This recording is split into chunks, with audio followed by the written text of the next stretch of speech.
Alors vous avez pu rencontrer le président russe, Vladimir Poutine, en format bilatéral. Qu'est-ce que vous retenez de cette rencontre?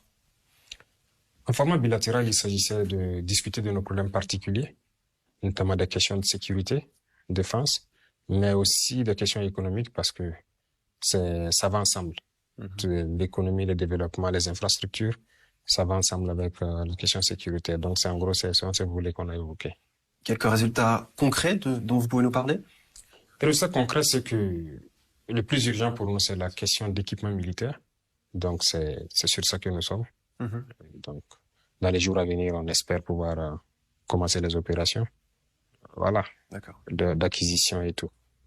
Mais nous avons aussi un sentiment parce que le peuple burkinabé souffre assez depuis maintenant 8 ans.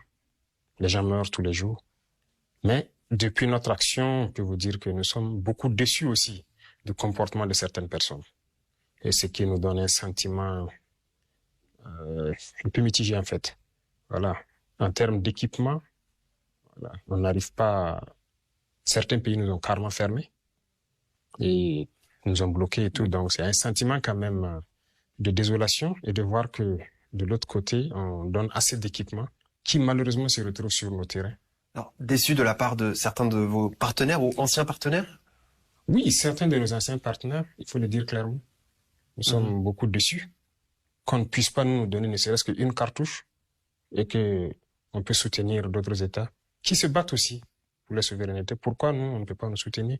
Mais ce que je dis, ce qui est dommageable, c'est que ces équipements se retrouvent sur notre sol avec les terroristes aussi, on ne sait pas comment. Donc, il serait souhaitable que ça s'arrête tout de suite. Hier, au cours du sommet, la plupart des États africains en ont parlé pour qu'on trouve une solution de négociation. Mais ce qu'on a compris, c'est qu'il n'y a aucune volonté de négocier d'une partie. Donc, ça devient compliqué. Bien sûr. Ouais. Quand on écoute les médias occidentaux, et notamment les médias français, l'image de l'armée burkinabé n'est pas forcément reluisante. On l'accuse de crimes de toutes sortes. Pourquoi cette image, d'après vous? Non, c'est logique. Les médias font leur guerre aussi au profit. Donc, c'est logique chez eux. Mais nous déplorons cela. Qui a déstructuré nos armées? C'est ça.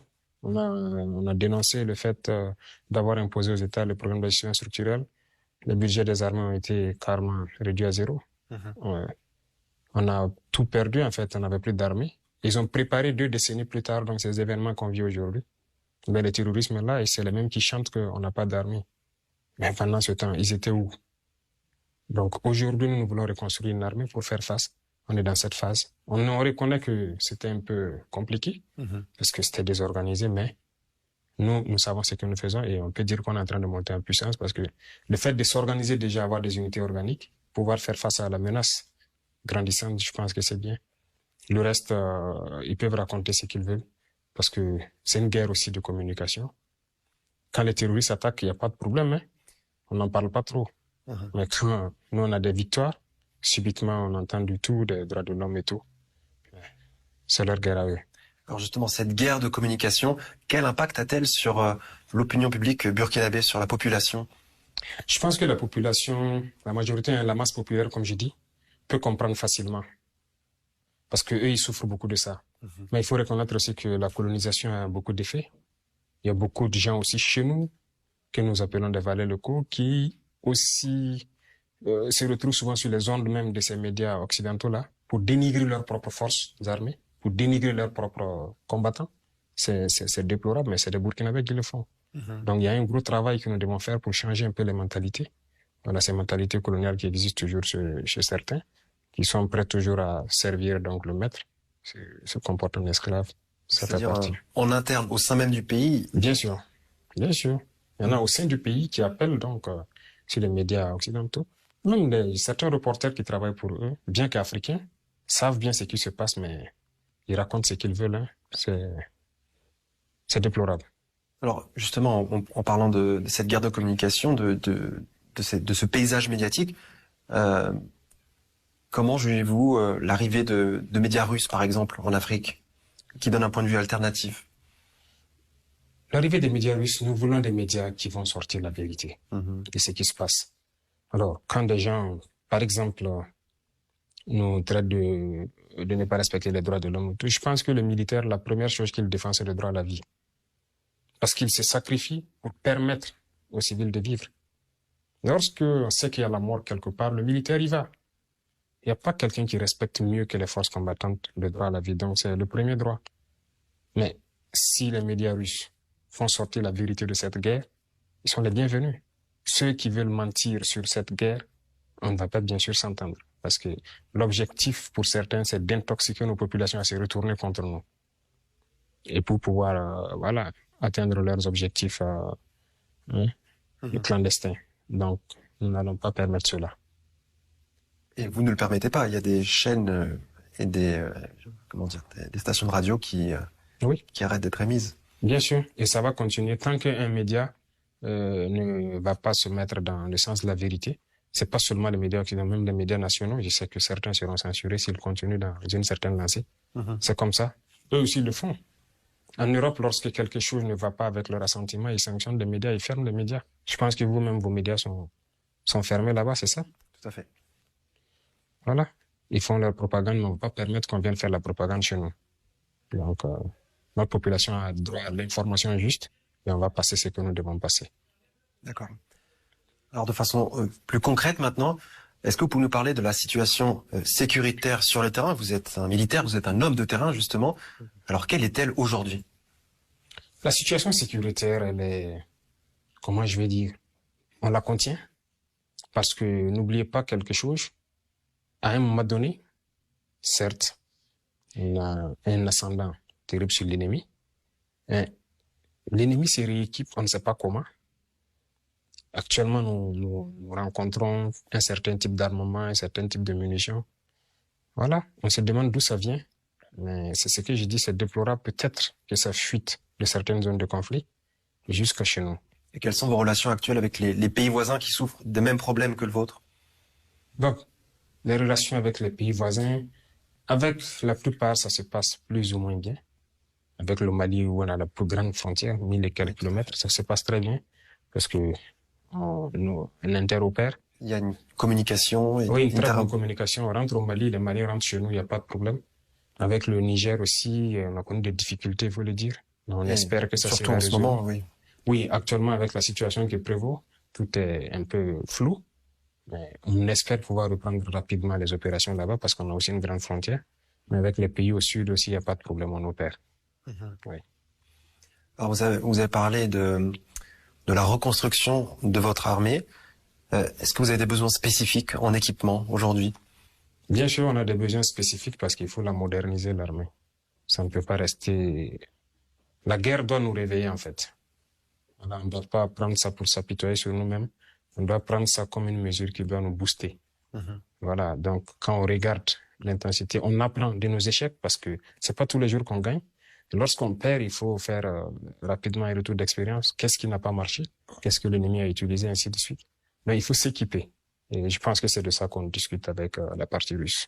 Alors justement, vous avez émis le souhait de diversifier vos partenariats militaires. Aujourd'hui, quels sont-ils, ces partenaires militaires, avec qui? Oui, nous avons de nouveaux partenaires qu'on salue en tout cas au passage. On en a beaucoup. La Fédération de Russie, c'est un très bon partenaire. La Turquie également, oui. C'est un très bon partenaire. La Chine, voilà. La dernière fois, je disais, nous ont même fait des dons. Voilà. L'Iran, la Corée du Nord, on a beaucoup de partenaires. D'accord. Voilà, qui nous appuient, qui nous donnent en termes d'équipement souvent des choses très intéressantes. Et on espère pouvoir, améliorer ce partenariat-là.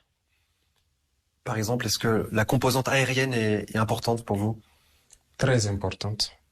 D'ailleurs, actuellement, c'est l'un des paramètres très importants pour nous parce que ce soit la surveillance, que ce soit l'attaque, le combat, voilà, la reconnaissance, voilà, c'est très important pour nous et on maximise quand même sur ça. Et de quoi disposez-vous à l'heure actuelle? Vous estimez que vos besoins sont remplis? Je vous ai dit qu'on va moderniser l'armée, on ne peut pas vous dire ce qu'on a, mais on prendra toujours plus. Parce qu'il faut se préparer à toute éventualité. Nous ne savons pas ce que l'ennemi aussi pourrait avoir. Alors, des élections qui sont prévues pour l'année 2024. Vous êtes président de la transition. La situation, vous avez bon espoir qu'elle puisse se stabiliser pour pouvoir maintenir ces élections à temps? Nous avons souhaité finir le plus vite. Malheureusement, on ne nous a pas facilité la tâche, il faut le reconnaître. Voilà. Et comme je vous dis, on sent qu'il y a des mains extérieures qui arment l'ennemi, qui l'équipent de plus en plus. Voilà, donc notre espace est constamment violé, ça on ne cesse de le dire. On ne sait pas pourquoi des avions rentrent et atterrissent, mais tout porte à croire que c'est une livraison logistique. Ça doit s'arrêter parce qu'on va passer à un autre camp. Et plus ceux-là qui demandent les élections compliquent la tâche, la guerre sera longue. Si on veut que la guerre s'arrête, il faut que, voilà, les gens arrêtent ce jeu, en fait. Donc, ça dépend d'eux. Donc, c'est d'abord rétablir la sécurité. D'abord. Parce qu'il faut qu'on quitte ce concept d'élection où ça se passe juste à la capitale, non. Tout le monde est burkinabé au même titre. Il faut que les gens arrivent à aller dans tous les villages. Sur l'ensemble du territoire. Sur l'ensemble du territoire. Passer le message de leur programme. Qu'est-ce qu'ils comptent faire pour les Burkinabés? Et que les Burkinabés puissent choisir qui ils vont voter. Sinon, si ça se limite à un groupuscule, quand vous prenez les statistiques des élections passées, non, c'est déplorable. Sur 24 millions de personnes, si on se retrouve avec 3 millions qui votent, je pense pas que ce sont des élections. La masse populaire se retrouve à souffrir seulement parce que, voilà, c'est pas représentatif. Et à l'heure actuelle, vous estimez avoir le contrôle sur quel pourcentage du territoire burkinabé? Bon, en termes de pourcentage, je n'aime pas parler en termes de pourcentage parce que si on va parler de pourcentage, on peut se lever aujourd'hui sur des terrains que des gens pensent que c'est rouge. On part s'installer et puis il n'y a rien. Donc, je vous disais qu'il n'y a pas cette partie du Burkina où on ne peut pas s'installer. D'accord. Voilà. Mais nous ne souhaitons pas réinstaller des populations dans certaines zones pour ne pas... voilà, c'est une guerre, c'est une guérilla pour que les gens n'infiltrent pas et viennent de causer des pertes. Parce que la menace est mouvante, justement. Très mouvante, c'est une guérilla. Donc, voilà pourquoi. Il y a des villages libérés, mais on les réinstalle pas d'abord, on dit de patienter. Mais beaucoup d'autres aussi sont réinstallés parce qu'on est concentré sur une zone pour finir un travail avant d'aller ailleurs, même si on cherche à nous disperser. D'accord. Voilà.